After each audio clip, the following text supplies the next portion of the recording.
तो हम लोगों ने पढ़ लिया था आर्टिकल 24 तक। वैसे मैंने जाते जाते 25 से 28 29 भी बता दिया था, मैं हल्का सा रिवाइज करा दे रहा हूँ। 25 बात करता है रिलीजियस राइट्स के बारे में। तो इंडिया में आर्टिकल 25 जैसे आप देखें तो क्या बोलता है, right to freedom of religion, all persons are equally entitled to freedom of conscience and fundamental right to free practice and propagate. तो इस प्रैक्टिस, प्रोपगेट एंड पजेस को अंडरलाइन कर लेना, यानी यहाँ पे जो प्रोफेस लिखा हुआ है, ये 3 पी जो है, तो यही एग्जाम में आता है कि कौन सा आर्टिकल बात करता है हमसे कि हम प्रैक्टिस कर सकते हैं, प्रोपोगेट कर सकते हैं, या फिर क्या कर सकते हैं, प्रोफेस कर सकते हैं, प्रोफेस कर सकते हैं अपना रिलीजन। ये कौन बताता है हमको? ये बताता है आर्टिकल 25। यानी हमारे पास राइट है अपने रिलीजन को अपने हिसाब से करने की, उसमें कोई इंटरफेयर नहीं कर सकता, चाहे कोई भी रिलीजन का बंदा हो अपनी राइट एंजॉय कर सकता है। Right to propagate does not include a fundamental right to convert another person to one's own religion. तो भाई राइट टू प्रोपोगेट में किसी को कन्वर्ट करने की राइट नहीं दे रखी, तो उसमें अंडरलाइन करो सिर्फ एक word, convert, fundamental right to convert, ठीक है, उससे पहले नॉट लिखा हुआ है, तो not include a fundamental right to convert.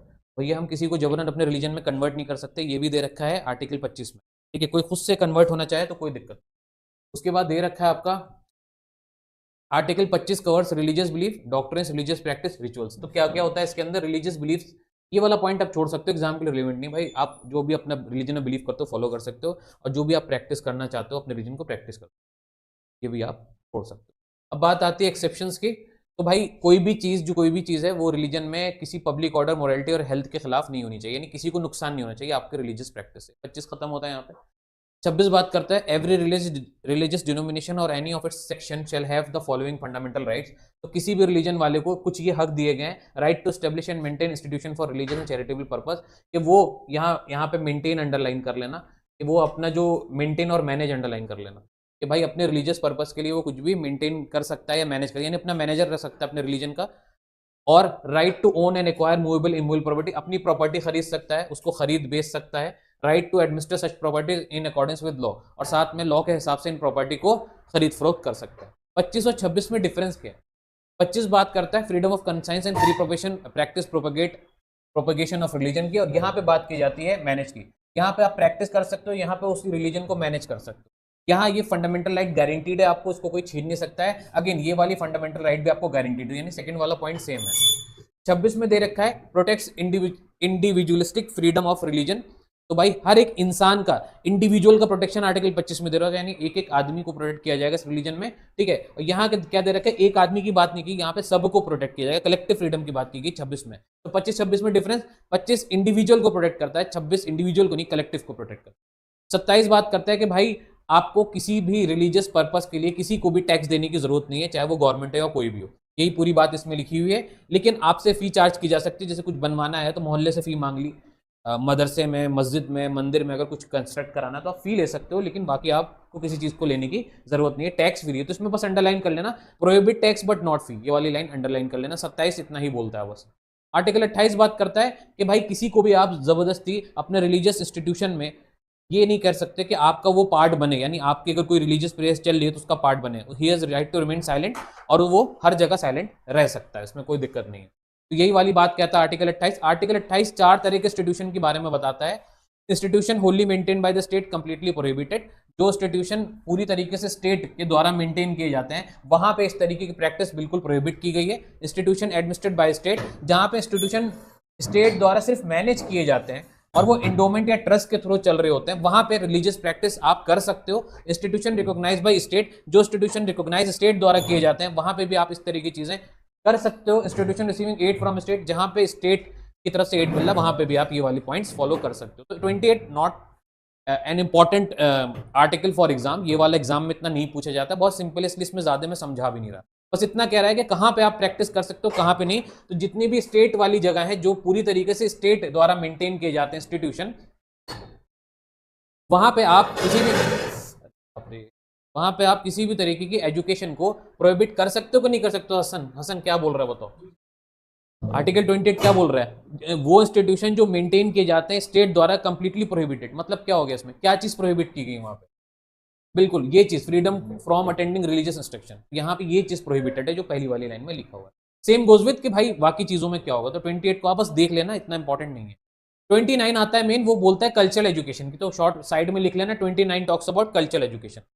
तो article 29, any section of citizen residing in any part of India having a distinct language, जिसकी कोई अलग लैंग्वेज हो, स्क्रिप्ट या कल्चर हो अपना, shall have the right to conserve. तो भाई किसी भी कल्चर के लोग या किसी भी लैंग्वेज के लोग अपने चीजों को प्रिजर्व कर सकते हैं, चाहे लिख के रख सकते हैं, चाहे उसका एजुकेशनल इंस्टीट्यूशन बना सकते हैं, आर्टिकल 29 कहता है। No citizen shall be denied admission into any education institution maintain by state और receiving aid out of state funds on grounds only of religion, race, caste, language. तो भाई किसी को इन ग्राउंड्स पे नहीं रोका जाएगा कि वो एजुकेशन इंस्टीट्यूशन नहीं बनाएंगे, कौन से रिलीजन, रेस, कास्ट और लैंग्वेज के बेसिस पे किसी को नहीं रोका जाएगा।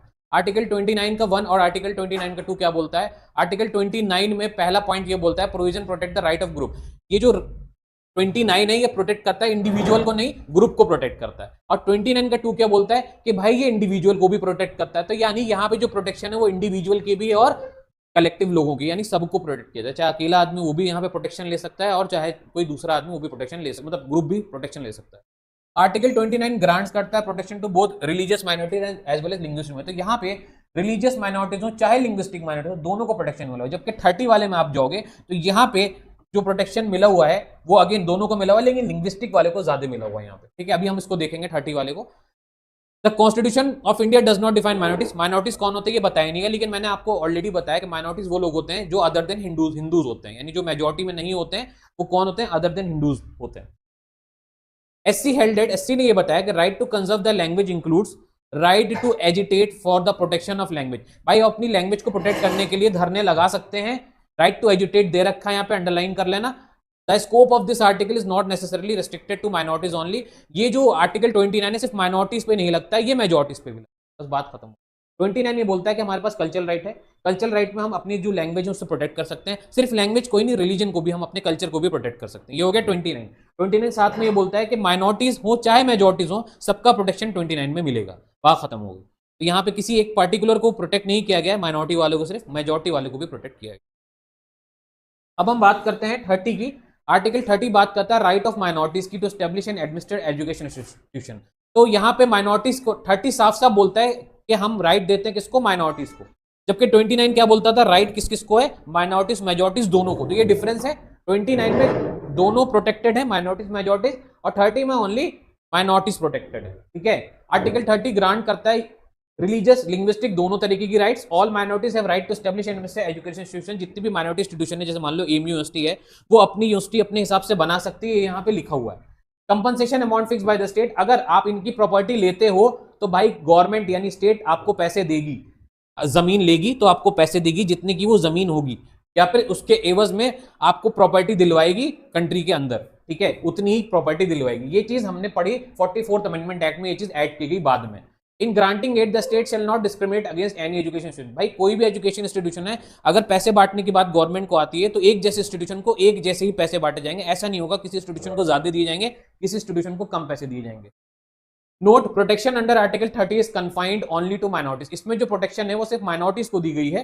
ठीक है, जबकि 29 में मैं बार बार बोल रहा हूं माइनॉरिटीज मेजॉरिटीज दोनों को प्रोटेक्शन दी गई है। And does not extend to any section of citizen. किसी पर्टिकुलर सिटीजन पे इसमें इशारा नहीं किया गया, लेकिन 29 में बोला गया इंडिविजुअल को भी प्रोटेक्ट किया जाता है और सबको, ग्रुप को भी प्रोटेक्ट किया जाता है। तो ये डिफरेंस है। 32 हमारा 31 रिमूव हो गया जो राइट टू प्रॉपर्टी की बात करता है, इतना ही आपको पढ़ना है। ठीक है, 44th अमेंडमेंट था उसका। आर्टिकल 32 में क्या बोला जाता है कि हमारे पास राइट है कि हम फंडामेंटल राइट्स अगर हमारी वायलेट हो रही है, यानी एग्रीव्ड हो रही है, यानी अगर वायलेट हो रही है सिटीजन्स की, तो वो बेसिक स्ट्रक्चर का पार्ट है, बेसिक फीचर का पार्ट है, और उसको लेकर के हम सुप्रीम कोर्ट या हाई कोर्ट में जाकर के केस लड़ सकते हैं। तो वो जो केस लड़ने की पावर है, जिसको हम कॉन्स्टिट्यूशनल रेमेडीज बोलते हैं, उसी को हम रिट बोलते हैं। अगर सुप्रीम कोर्ट में लड़ी जाए तो वो आर्टिकल 32 में लड़ी जाएगी, लेकिन अगर हाई कोर्ट में लड़ी जाए तो वो 226 में लड़ी जाएगी। यहां दिया हुआ है। ठीक है, अब क्या दे रखा है? तो the right to get the fundamental rights protected, screen पे आ गया आप तो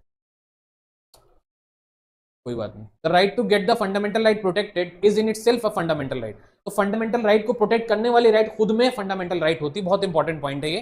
ठीक है, क्या फंडामेंटल राइट को जो राइट प्रोटेक्ट करती है वो फंडामेंटल राइट कहलाती है? जी हाँ, फंडामेंटल राइट को प्रोटेक्ट करने वाली राइट को भी हम फंडामेंटल राइट कहते हैं। The Supreme Court has been constituted as the defender and guarantor of fundamental right of the citizens.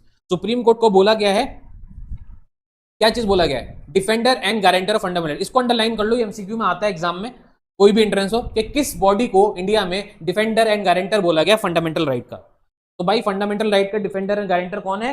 वो है आपका सुप्रीम कोर्ट। अंबेडकर ने क्या बोला, अंबेडकर ने आर्टिकल 32 को लेके क्या बोला कि it is the very soul of the constitution and the very heart of it. तो भाई ये क्या है, ये दिल है और ये जान है कॉन्स्टिट्यूशन की, क्या चीज, रिट, जिसके बगैर आर्टिकल मतलब आर्टिकल 32 दिल और जान है, जिसके बगैर कॉन्स्टिट्यूशन का सर्वाइव करना मुश्किल है। An article without which the constitution be are nullity. तो इसका मतलब क्या होगा, अगर एग्जाम में आता है कि who said that article 32 is soul and heart of the constitution, then ये बोला किसने, ये बोला है आपका अंबेडकर ने। 4 प्रोविजन इसके अंदर दिए हुए हैं आर्टिकल 32 में, यानी 4 पॉइंट दिए हुए हैं कि आप इसमें क्या क्या कर सकते हैं। रिट्स में सुप्रीम कोर्ट जा सकते हैं, पहला point, right to move to supreme court. तो अगर एग्जाम में पूछता है कि कौन सी right to move to supreme court किस आर्टिकल में दी हुई है, तो वो आर्टिकल 32 में दी हुई है। Supreme Court has power to issue writ, ये वाली पावर कहां दी हुई है कि आप रिट इशू करवा सकते हैं सुप्रीम कोर्ट से। रिट मींस क्या होता है, रिट मींस होता है एप्लीकेशन, ठीक है। तो रिट आप जो इशू करवाएंगे वो भी सुप्रीम कोर्ट से आप आर्टिकल 32 में इशू करवाएंगे। Parliament can empower any other court, parliament चाहे तो किसी और कोर्ट से भी रिट इशू करवा सकती है, ठीक है, अगर चाहे for the timing in course, ठीक है।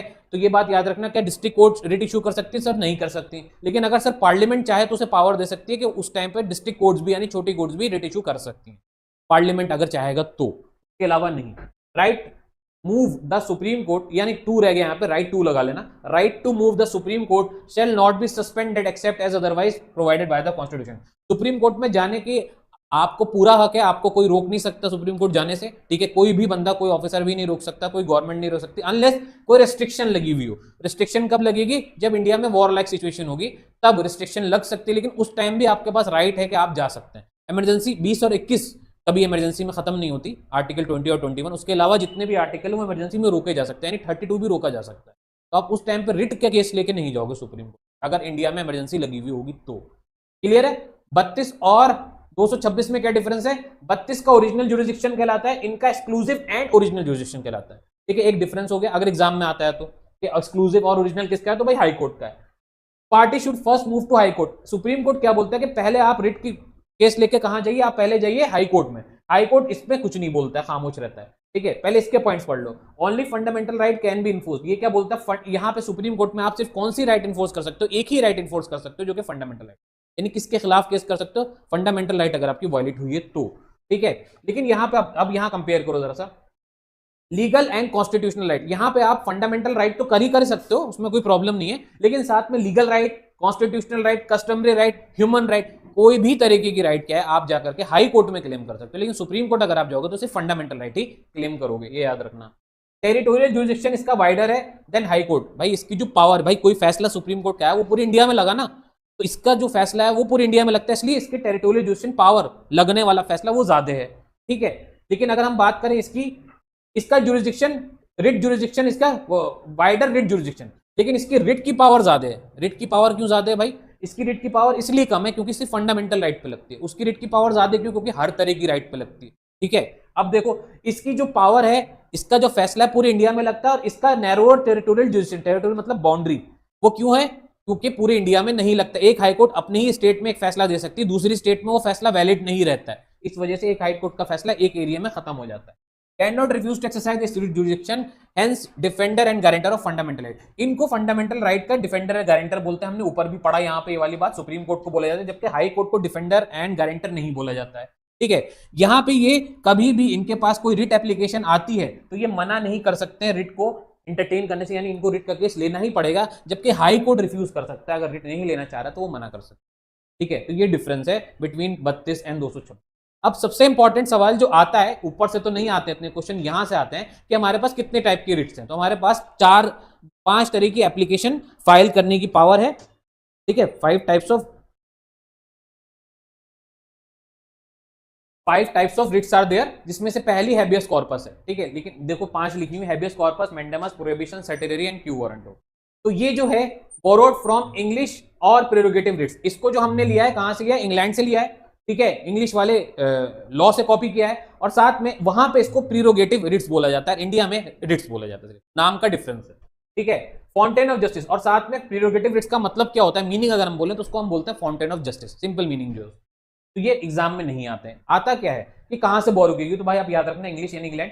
हैबियस कॉर्पस पे आओ, मीनिंग क्या है, टू हैव द बॉडी, भाई किसी को सामने लेकर आओ हमारे, उसे हम क्या बोलेंगे, हैबियस कॉर्पस, ठीक है। कॉर्पस मतलब ही होता है बॉडी, ठीक है। Order issued by court to the person who has detained another person, एक ऐसे आदमी को ऑर्डर किया जाएगा जिसने किसी दूसरे आदमी को रोक के रखा है कि लाओ उस जिसको तुमने पकड़ के रखा उसे हमारे सामने लेकर आओ। यानी यहां पे एक ऑफिसर को एक कोर्ट का जज ऑर्डर कर रहा है एक सिंपल आदमी की रिक्वेस्ट पे, यानी रिट डालने पे, कि भाई मेरे भतीजे, मेरे भाई, मेरी बहन को एक पुलिस वाले ने पकड़ के रखा है जिससे वो मुझे मिलने नहीं दे रहे, तो प्लीज आप, क्योंकि आप जज हैं, आप बुलाइए कोर्ट में उस ऑफिसर को और उससे पूछिए कि मेरा भाई कहां है और वो मेरे भाई या बहन जो भी है उसको लेकर के आए मेरे सामने और आपके सामने, और ये बताए कि उसने उसे क्यों अरेस्ट किया है और साबित करे। ठीक है, तो ये अगर चीज होगी जो जज ऑर्डर करेगा आपकी एप्लीकेशन पे, तो हम उसे क्या बोलेंगे? हैबियस कॉर्पस बोलेंगे।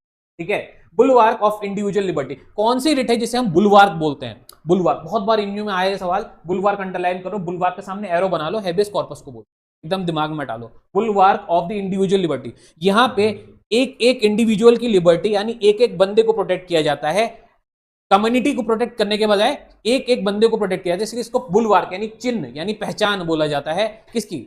इंडिविजुअल लिबर्टी की, यानी इंडिविजुअल की आजादी की। ठीक है, अगेंस्ट किस चीज के? आर्बिट्रेरी डिटेंशन, जिसका डिटेंशन किया गया है जल्दबाजी में, गलती से या गलत तरीके से, उनको प्रोटेक्ट किया जाता है हैबियस कॉर्पस में। तो ये जो हैबियस कॉर्पस है आप कब लगाओगे? जब किसी ने आपको इलीगली डिटेन किया होगा। इलीगली समझ रहे हैं, यानी प्रोसीजर फॉलो नहीं किया होगा डिटेन करने से पहले। Okay, against both private and public, ये जो लगेगी वो प्राइवेट पब्लिक दोनों के ऊपर लगेगी, यानी गवर्नमेंट ने अगर आपको अरेस्ट किया तो भी, अगर किसी हसन साहब ने मुझे अरेस्ट कर लिया तो हसन साहब पे भी रिट लग जाएगी, कोर्ट आपको भी बुला सकता है, भले आप गवर्नमेंट के बंदे नहीं हो, कि आपने इन्हें कैसे पकड़ लिया, तो मैं आपके खिलाफ भी केस इसके अंदर कर सकता हूँ। तो मैंने पढ़ाया था बेटा 22 में तुमको, और 20 में भी पढ़ाया था, जब आपको कोई अरेस्ट करेगा 20 में दे रखा है तो उसको 24 आवर के अंदर मजिस्ट्रेट के सामने ले जाना होगा, वकील देना होगा, अरेस्ट का आपको बताना पड़ेगा क्या क्यों अरेस्ट किया गया आपको। अरेस्ट वारंट के बगैर अरेस्ट कर सकता है, अगर आपने कोई क्राइम सडन किया हो, भाई सामने पुलिस वाला खड़ा, उसको पहले से थोड़ी पता था आप क्राइम करने जा रहे हो, तो वो अरेस्ट कर सकता है, सिचुएशन बेस्ड होता है। ठीक है, तो ये तो मैं पढ़ा चुका हूँ 20 में। अब आओ, अब तुम ये पढ़े कि भाई अगर हमारा अरेस्ट हो गया, हमको भाई पुलिस गलत तरीके से अरेस्ट की हुई, तो क्या, तो ये तरीका है ना। अगर वैसे भी नहीं छोड़ी, 20 में भी कह रही है कि नहीं उसने सब दिखा दी कि वैलिड तरीके से आपको पकड़ा है, तो भाई लेकिन मिलने नहीं दे रहे हैं आपके घर वालों को, आपसे पकड़ तो लिया जेन्युइन तरीके से, तो घर वालों से अगर मिलने नहीं देंगे तो आप यहाँ केस कर सकते हो हैबियस कॉर्पस में कि भाई मिलने क्यों नहीं दे रहे, क्या दिक्कत है, जरा कहीं मार तो नहीं दिया हमारे बच्चे को, भाई क्यों नहीं, कहाँ है, मतलब आपको देख नहीं दे रहे कि जिंदा है कि मर गया, तो वो वाली चीज है ना। तो अब क्या है, नॉट इशूड व्हेन, कब कब ये वाली रिट नहीं लगेगी, कहां कहां नहीं लगेगी, वेरी इंपॉर्टेंट, जहां पे सही तरीके से आपको अरेस्ट किया गया, जहां पे सही तरीके से जेन्युइन तरीके से अरेस्ट किया गया हो, वहां पे ये रिट नहीं लगेगी। प्रोसीडिंग्स फॉर, एक सेकंड, हाँ, proceedings for contempt of court, जहां पे आपको कोर्ट में लाया तो गया, लेकिन कोर्ट में आने के बाद आपने क्या किया, बदतमीजी कर दी जज से ही उल्टा, तो जज क्या बोलेगा, यार तुम्हें तो वापस जेल भेज रहा हूं मैं, आगे आपकी बात सुनेगा नहीं। डिटेंशन इज बाय कंटेम्प्ट, वही चीज होगी, कंटेम्प्ट ऑफ कोर्ट आपने किया, 2 बार रिपीट हो गया। Detention is outside the जुडिशन of court, तब आपको हैबियस कॉर्पस नहीं लगेगा जब आप जिस कोर्ट में ले जाए गए हैं, जहां पे आपकी रिट का केस चल रहा है, वो कोर्ट के पास पावर ही नहीं है रिट का केस लेने की। मान लो कि रिट का केस कहां चल रहा है, सुप्रीम कोर्ट में, और आप लेके गए हो डिस्ट्रिक्ट कोर्ट में, तो डिस्ट्रिक्ट कोर्ट क्या बोलेगी, यार हमारे पास क्यों ना सुप्रीम कोर्ट ले, तो यहाँ पे वो हैबियस कॉर्पस एक्सरसाइज नहीं कर सकती। आप अगर कोर्ट के पास ताकत ही नहीं है डिटेंशन पे क्वेश्चन करने के लिए, वो कैसे कर लेगी। ठीक है, अब आइए मैंडेमस, मैंडेमस का मतलब होता है वी कमांड, मीनिंग पढ़ लो, मीनिंग आती है एग्जाम में अक्सर। मैंडेमस का मतलब होता है वी कमांड, हम ऑर्डर देते हैं, यानी इसका एक और मीनिंग होगी, प्लीज लिख लो हसन, वी ऑर्डर, ऑर्डर भी इसकी मीनिंग होगी। ठीक है, डायरेक्ट एक्टिविटी, इसमें क्या होता है, ऑर्डर किया जाता है जाके काम करो, क्या बोला जाता है, जो आपने काम छोड़ दिया है उसको कंप्लीट करिए। Command issued by the court to public official asking him to perform his official duties, भाई ऐसा कोई भी ऑर्डर, ठीक है, जो एक पब्लिक ऑफिसर को मिले, यानी ऑफिशियल को मिले, जिससे बोला जाए कि अपनी ऑफिशियल ड्यूटी पूरी करिए जाके आप, जो आपने नहीं की या जो आप करने से चूक गए, यानी जो आपने अधूरी छोड़ दिया था काम, उसे जाके पूरा करिए। फॉर एग्जाम्पल कोई पुल बना रहा था, उसने पुल बनाते बनाते अधूरा छोड़ दिया और वो पुल आधे में रुक गया, वो कहीं और ट्रांसफर होकर चला गया, तो उस ऑफिसर से आप उसके खिलाफ रिट डाल सकते हैं, कोई भी आम पब्लिक, और ये बोल सकता है भाई ये पुल तो पूरा कर दो, नहीं कर रहे हो तो जो भी नया इंचार्ज उससे बोलो कि वो आके अपना काम पूरा करे। तो अगर कोई काम अधूरा कोई ऑफिसर छोड़ के चला जाता है तो कोर्ट उसे बुला सकती है आपकी एप्लीकेशन पे और उससे पूछ सकती है कि भैया तुमने ये काम क्यों छोड़ा। अगर जेन्युइन रीजन होगा तो फिर उस पर कोई कार्रवाई नहीं होगी, लेकिन अगर जेन्युइन रीजन वो नहीं दे पाता है काम छोड़ने का, तो फिर उसके ऊपर कार्रवाई की जाएगी। ठीक है, तो क्या दे रखा है, आगे पढ़िए। अगेंस्ट एनी पब्लिक बॉडी, तो ये किस पे लगेगा, किसी भी पब्लिक बॉडी यानी किसी भी पब्लिक ऑफिसर पे ये मैंडेमस की केस लग सकता है। कॉर्पोरेशन यानी भाई बिजनेस वालों पे भी लग सकता है। इंफीरियर कोर्ट, ये जो रिट है छोटी कोर्ट्स पे भी लग सकती है, यानी कोई छोटी कोर्ट का जो जज है अगर उसने भी सही फैसला नहीं दिया और वो बीच में केस छोड़ के कहीं छुट्टी मनाने चला गया जिसका फैसला उसको देना था, तो बड़ी कोर्ट छोटे जज से कह सकती है कि आप बीच में अपना काम छोड़ के क्यों गए। ठीक है, ट्रिब्यूनल और government of the same purpose, और साथ में ट्रिब्यूनल जो कोर्ट की तरह काम करती है उन पे भी ये केस हो सकता है, और गवर्नमेंट अगर वो अपना काम नहीं कर रही तो उनके ऊपर भी ये केस हो सकता है मैंडेमस का। कैन नॉट बी इशूड, किसके ऊपर ये नहीं लगेगी, अगेंस्ट प्राइवेट, तो ये किसी प्राइवेट आदमी पे नहीं लगेगी। जैसे कि नसा सर आपने कोचिंग में मुझे पढ़ाया नहीं, तो वो यहाँ पे मैंडेमस में आप केस नहीं करोगे, ठीक है, वो आप सिर्फ मैंडेमस में किस पे केस करोगे, गवर्नमेंट ऑफ, मेरे पे आप दूसरा केस करोगे, लेकिन ये वाला केस नहीं कर सकते आप मुझसे, ठीक है। To enforce departmental instruction that does not possess statutory force, छोड़ दीजिए इसको। व्हेन ड्यूटी इज डिस्क्रिशनरी, ये भी छोड़ दीजिए। To enforce contractual obligation against president, अच्छा ये सारे पॉइंट छोड़िए, ये वाला पढ़िए, अगेंस्ट प्रेसिडेंट और गवर्नर, ये रिट प्रेसिडेंट के खिलाफ आप नहीं लगा सकते, प्रेसिडेंट अपना काम नहीं कर रहा है तो उसके ऊपर ये रिट नहीं लगेगी, और गवर्नर के ऊपर ये रिट नहीं लगेगी, ये बहुत इंपॉर्टेंट पॉइंट है, ठीक है। लेकिन उसके अलावा जितने भी नेता या जो भी हैं, प्राइम मिनिस्टर भी यहां नहीं लिखा हुआ है, उन सब पे ये रिट लगेगी, आप प्राइम मिनिस्टर को भी खड़ा कर सकते हो कि आपने झूठ क्यों बोला, ठीक है।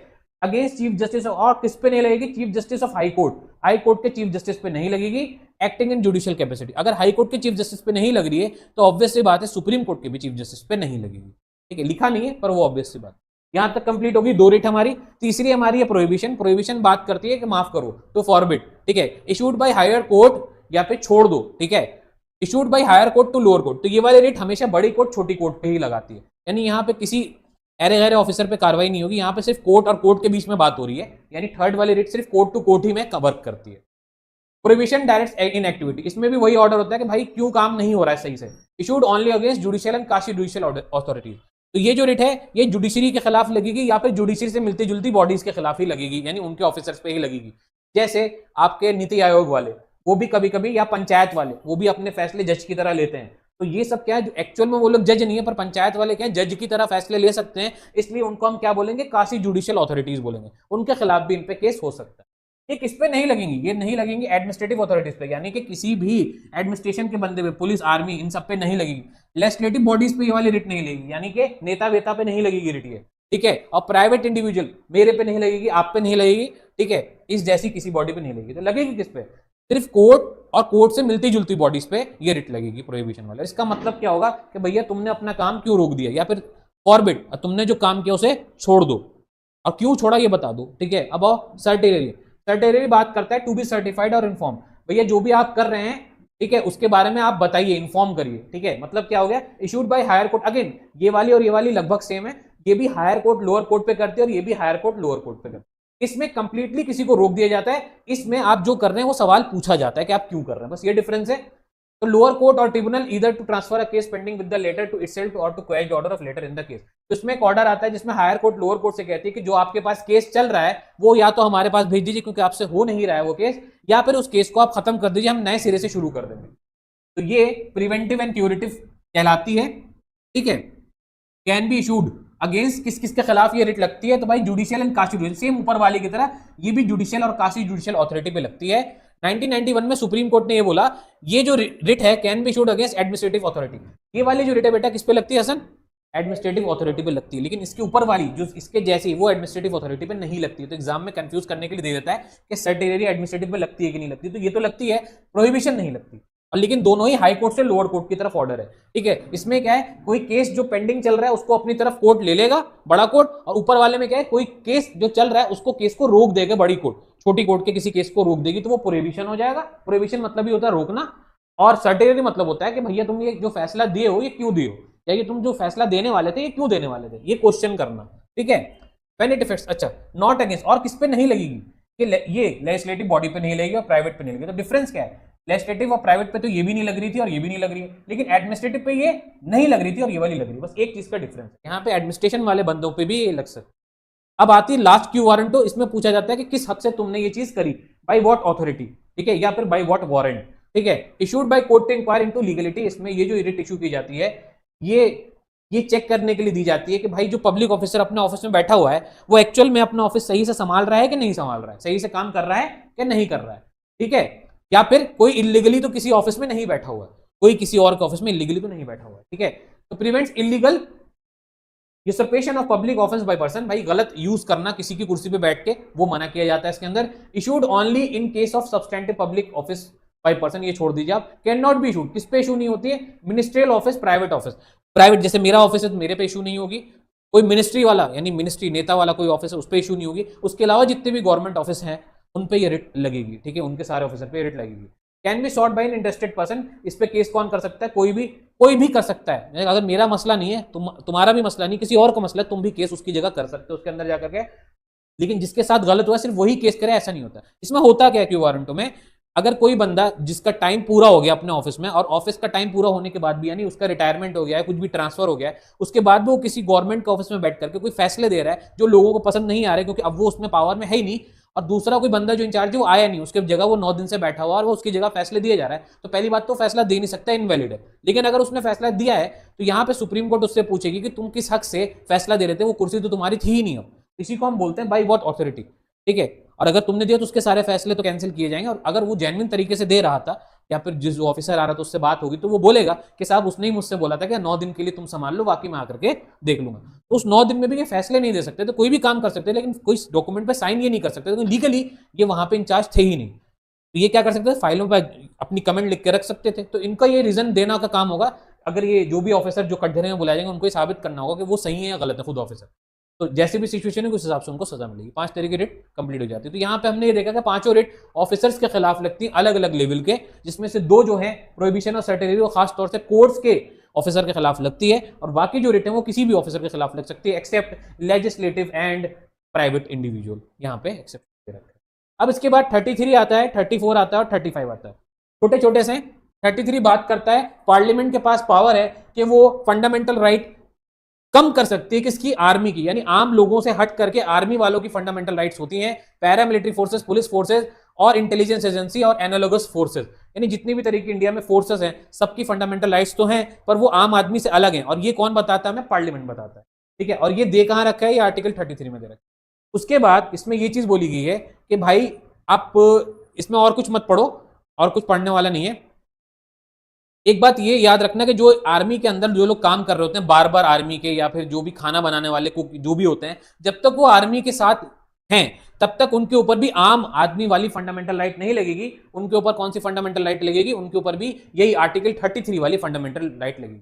तो आर्टिकल 33 वाली कौन सी फंडामेंटल राइट होती है? These are restricted fundamental rights, अगर मैं वन वर्ड में बोलूं तो। 34 भी उसी की बात करता है, लेकिन थोड़ा सा फर्क है। यहां पे ये बोल रहा है कि कोई एरिया जिसको आर्मी से कुछ लेना देना नहीं है, जैसे अलीगढ़ है, यहाँ आर्मी से कुछ लेना देना नहीं है, लेकिन अगर यहाँ कुछ सिचुएशन मर्डर हो जाता है, कुछ सिचुएशन बिगड़ जाती है, और सिचुएशन लोगों के कंट्रोल से निकल जाती है, पुलिस के कंट्रोल से, तो वहां पे अगर आर्मी आती है और आर्मी आकर के उस जगह को सील करती है, तो उस टाइम पे जब तक आर्मी वहां पे रहेगी, वो लोगों की फंडामेंटल राइट्स को रोक सकती है उस एरिया के। तो यहां पे बोला गया मार्शल लॉ के बारे में। मार्शल लॉ वो होता है जो इमरजेंसी सिचुएशंस में लगाया जाता है आर्मी द्वारा, और यहां पे पूरा कंट्रोल मार्शल यानी आर्मी वालों के पास होता है। वो अपने हिसाब से इंडिविजुअल्स की फंडामेंटल राइट को कर्टेल कर सकते हैं। यानी हमने जो पढ़ा 12 से 32 वो तो फंडामेंटल राइट्स थी, लेकिन 33 और 34 रिस्ट्रिक्शंस की बात करता है फंडामेंटल राइट्स की, यानी फंडामेंटल राइट्स मिलेंगे तो, लेकिन कुछ रिस्ट्रिक्शन के साथ। और देंगे कौन? आर्मी वाले और आर्मी वाले, दोनों में आर्मी वालों की बात की। इसमें आर्मी वालों के बारे में बताया गया, इसमें मार्शल लॉ वालों के यानी कानून के बारे में बताया गया, आर्मी के, ठीक है। अब आइए लास्ट 35 आपको सिर्फ इतनी सी बात है कि भाई कोई भी अगर लॉ बनना है तो पार्लियामेंट बनाएगा और कोई नहीं बना सकता। तो इसमें वन वर्ड में अंडरलाइन कर लेना, parliament has the power to make fundamental right, last में पार्लियामेंट लिखा हुआ है इसके। अब देखिए फंडामेंटल राइट को क्रिटिसाइज किया जाता है, सिग्निफिकेंस क्या है फंडामेंटल राइट का, ये मैंने एडिशनल दिया बच्चों, आप लोग ये खुद से पढ़ लेना, आपके पास पीडीएफ मौजूद है। और जो लोग ये वीडियो बाद में देख रहे हैं एनएलसीसी क्लासेस की, वो लोग हमसे पीडीएफ ले सकते हैं, कमेंट कर देना, हम आपको ये पीडीएफ सेंड कर देंगे, आप लोग सेल्फ स्टडी के लिए बहुत ज्यादा काम आएगी। अब देखिए हम लास्ट चीज पढ़ ले रहे हैं, हमारा कल का चैप्टर जो होगा यानी नेक्स्ट क्लास वो डीपीएसपी होगा, उसकी नेक्स्ट क्लास यानी हो सकता है कल ही हम फंडामेंटल ड्यूटीज भी पढ़ लें 2 चैप्टर, क्योंकि टाइम हमारे पास कम, एंट्रेंस आने वाला है। तो इनमें डिफरेंस क्या वो आज ही पढ़ ले रहे हैं, फिर से नहीं पढ़ेंगे। देख लीजिए, फंडामेंटल राइट जस्टिसेबल है, यानी कोर्ट में आप केस कर सकते हो अगर आपकी राइट वायलेट हो रही है तो। डीपीएसपी नॉन जस्टिसेबल है, यानी इसमें आप कोर्ट में केस नहीं कर सकते हो। फंडामेंटल ड्यूटीज मेयर ड्यूटीज हैं, तो खाली ड्यूटीज में कभी केस नहीं होता है, ड्यूटीज के लिए आप कोर्ट में केस नहीं कर सकते। तो हम ये कह सकते हैं कि these are also non justiciable, ठीक है, जस्टिसेबल, नॉन जस्टिसेबल, एंड यहां चाहो तो लिख लो नॉन जस्टिसेबल। ये पॉलिटिकल जस्टिस की बात करती हैं fundamental right, DPSP economic and social justice की बात करती हैं, और ये किसी भी जस्टिस के बारे में कुछ नहीं बोलती। क्योंकि क्यों नहीं जस्टिस के बारे में बोलती? क्योंकि जस्टिस के बारे में राइट बोलता है, ड्यूटीज नहीं बोलती। क्योंकि ये ड्यूटीज हैं तो ये जस्टिस की बात नहीं करेंगे, ठीक है। इसका लीगल सेक्शन मतलब, लीगल मतलब अगेन कोर्ट में केस आप कर सकते हो। ये नो लीगल सेक्शन है, इसमें कोर्ट में आप केस नहीं कर सकते। No force of sanction as such needed special laws to enforce sanction, इसमें कोई ऐसा सेक्शन नहीं दिया हुआ है, लेकिन इसमें कुछ अलग कानून आप स्पेशल लॉज बना करके केस कर सकते हो, ठीक है। क्या देखा है, पर्सनल एंड इंडिविजुअल। यहां पे किस किस की राइट को प्रोटेक्ट किया गया है, पर्सनल यानी मेरी राइट को भी प्रोटेक्ट किया गया है और ग्रुप की राइट को भी प्रोटेक्ट किया गया है। डीपीएसपी में सोसाइटेरियन सोशलिस्ट, यहां पे जो राइट प्रोटेक्ट की गई है डीपीएसपी में, ये इंडिविजुअल की भी की गई है और पूरे ग्रुप की भी की गई, ठीक है, यानी सेम हो गई इसकी तरह। और इसमें क्या है, इसमें कुछ भी नहीं प्रोटेक्शन, क्योंकि अगेन ये ड्यूटीज हैं, ड्यूटीज को प्रोटेक्ट करने की जरूरत नहीं है। ऑटोमेटिकली इन्फोर्स, फंडामेंटल राइट अगर आपकी वायलेट होगी तो ऑटोमेटिक आप फंडामेंटल राइट आप क्लेम कर सकते हो, ये नॉन ऑटोमेटिकली इन्फोर्स होती हैं और साथ में ये भी नॉन ऑटोमेटिकली इन्फोर्स होती हैं। Last point, courts can declare a law as unconstitutional if it violates fundamental right. अगर कोई भी कानून ऐसा बनता है जो फंडामेंटल राइट के खिलाफ है तो कोर्ट्स उसको डिक्लेयर कर सकती हैं अनकॉन्स्टिट्यूशनल, कैंसिल कर सकती हैं। कोर्ट्स डीपीएसपी में कोई कानून अगर गलत बनता है तो कोर्ट्स उसको कैंसिल नहीं कर सकती हैं, और इसमें तो कुछ दिया हुआ ही नहीं है। यहां पे हमारे डिफरेंस खत्म होते हैं और ये वाली क्लास हमारी ओवर होती है। मिलते हैं कल, ठीक है। और ऑनलाइन लर्नर जितने भी एनएलसीसी क्लासेस अगर जुड़ना चाहते हैं अगले सेशन के लिए भी, बीएलएलबी बी है किसी भी क्लास के लिए, तो आप लोग हमारा कोर्स ज्वाइन कर सकते हैं।